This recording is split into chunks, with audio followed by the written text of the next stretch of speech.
gravar aqui, então. Deixa eu só ver se tá tudo certo. Eu acho que está. But anyways, deixa eu só ver se tá gravando mesmo. Vai que não tá gravando nada, aí eu tô só falando sozinho, não tá gravando. Beleza. Bom, a gente vai falar um pouquinho hoje rapidamente sobre Clear Organization. Eu inventei esse termo não existe em nenhum lugar, tá bom? Mas eu fiz meio que um paralelo, né? A gente na computação, a gente gosta de falar sobre Clean Code e existe uma discussão anterior, né, a isso. Dentro ainda do escopo que a gente estava falando sobre Scrum, eu acho que é interessante a gente entender que o código às vezes pode estar muito bonito, né, a interface pode até estar ali de um jeito interessante, o usuário consegue usar, o produto até que está andando, mas eu acho que pelo bem-estar dos nossos desenvolvedores é importante que exista clear organization, beleza? A gente até o momento vem discutindo bastante sobre metodologias de desenvolvimento de software.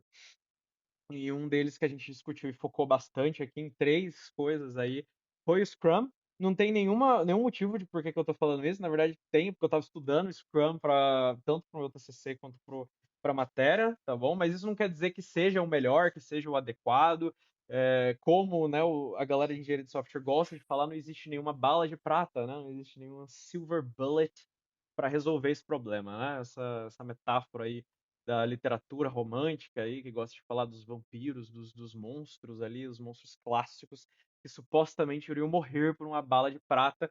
Esses problemas não podem ser resolvidos de forma tão clara. E é por isso que existe uma discussão enorme dentro da computação em relação a como organizar, como fazer o software de fato fluir, certo? E um deles é a gente ter uma organização clara, uma comunicação clara entre os desenvolvedores, entre os POs, que a gente estava também discutindo nas últimas aí, é fundamental que os POs saibam se comunicar, e é por isso que a gente vai falar um pouquinho disso daqui hoje.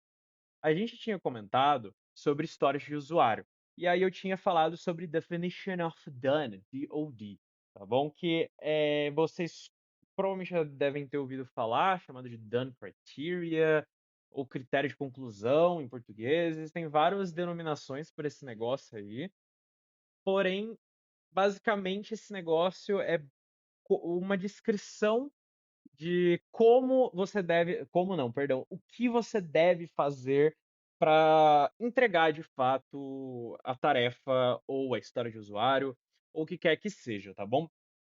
Inclusive, quando a gente está falando de história de usuário, a gente pode até usar a definition of done como uma forma de descrever o que precisa ser feito, certo? Então, você pega a história de usuário e você quebra ela em tarefas, e as tarefas também podem ser definitions of done. Até é uma estratégia interessante, que vai discutir também mais para frente sobre como fazer isso diretamente, sem fazer todo esse negócio de escrever história de usuário, escrever definition of done, separar tudo isso. E, de novo, são metodologias, então vocês podem fazer do jeito que vocês quiserem, a gente pode adaptar, a gente pode fazer o que melhor funciona para o time, beleza? A única coisa que a gente precisa fazer é concordar em alguma coisa. E essa parte da concordância não vale só de como a gente está organizando a forma, os métodos, os processos que a gente está fazendo para fazer o projeto. Vale também das tarefas que foram acordadas, certo? Porque muitas das vezes, às vezes a gente escreve uma história de usuário e ela é muito ambígua, certo? E aí que a gente usa o definition of done como requisitos funcionais, beleza? Basicamente é o requisito funcional. Vou dizer que porque tem algumas particularidades, mas a gente pode dizer que é bem próximo dos requisitos funcionais aí que a gente estuda, certo? Lembrando aí de introdução em desenvolvimento de software, requisitos funcionais são funcionalidades, é o que o sistema faz, beleza? E não como ele faz alguma coisa.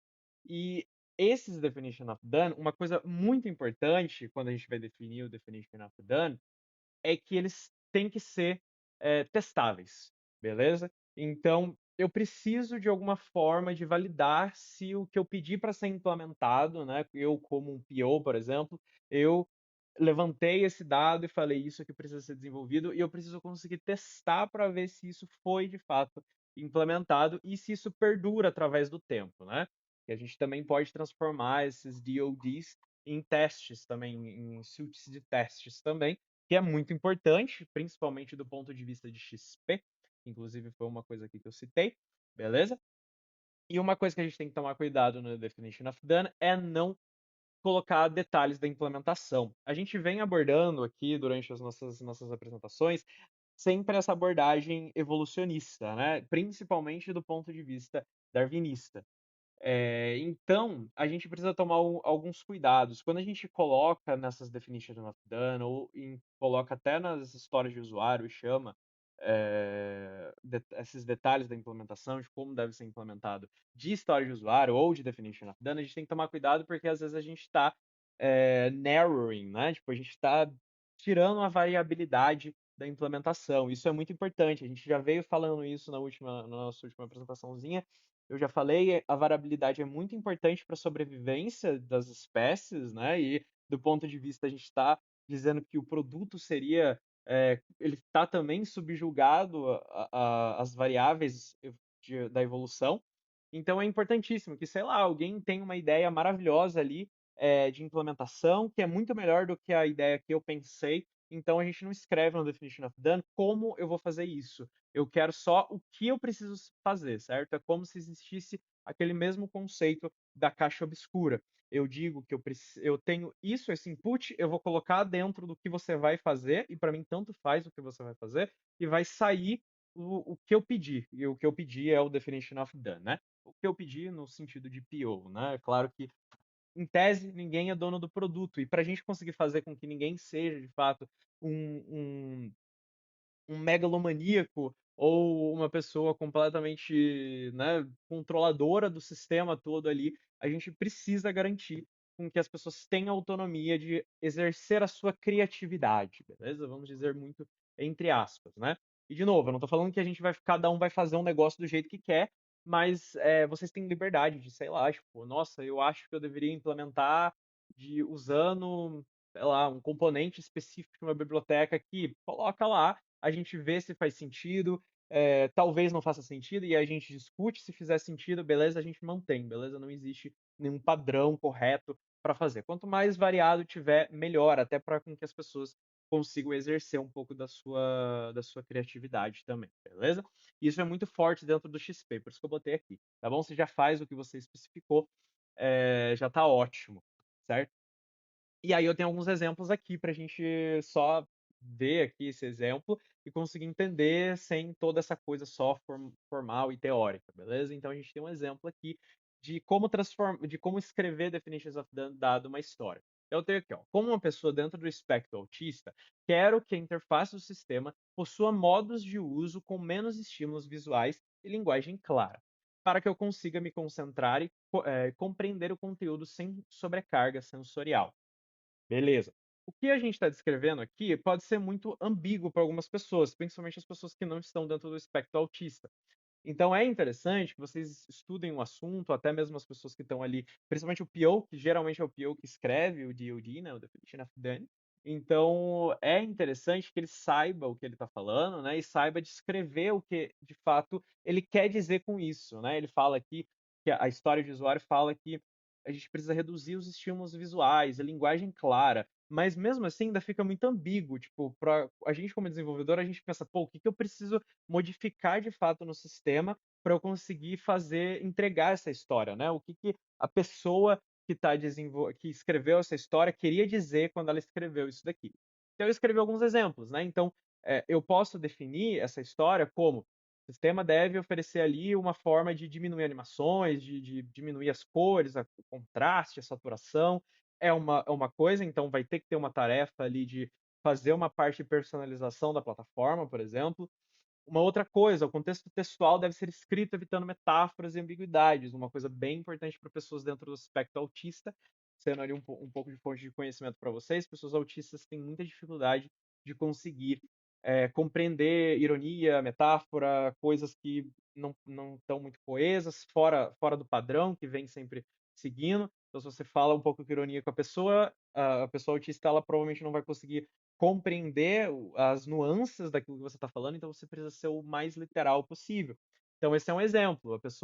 Vocês como desenvolvedores, às vezes a gente não consegue ter o conhecimento sobre tudo isso daí, mas o PO precisa saber descrever e falar, pô, o site está muito ambíguo, tem muitos textos aqui que estão usando linguagens ali, que é uma das críticas que eu tenho bastante aos designers aí que gostam de fazer coisas artísticas.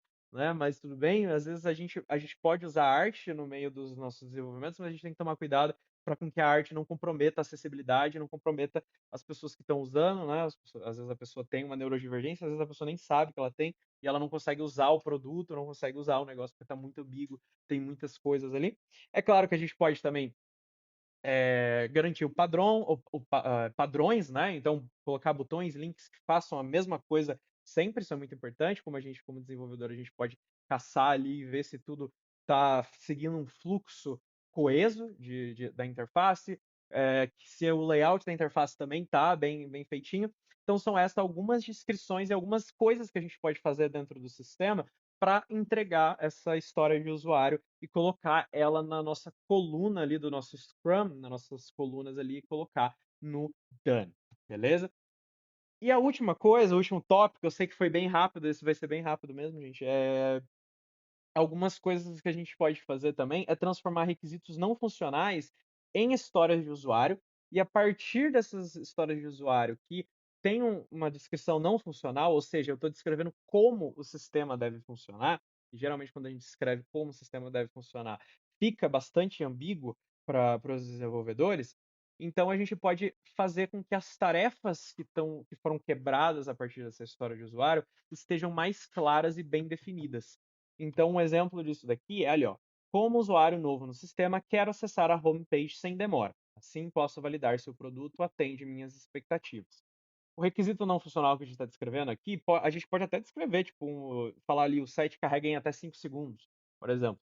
De novo, é um requisito não funcional, porque a gente está dizendo não o que o site deve fazer, mas como ele deve fazer. O site vai carregar, né? A funcionalidade é ele aparecer a tela, mas como ele deve fazer isso é fazer o mais rápido possível.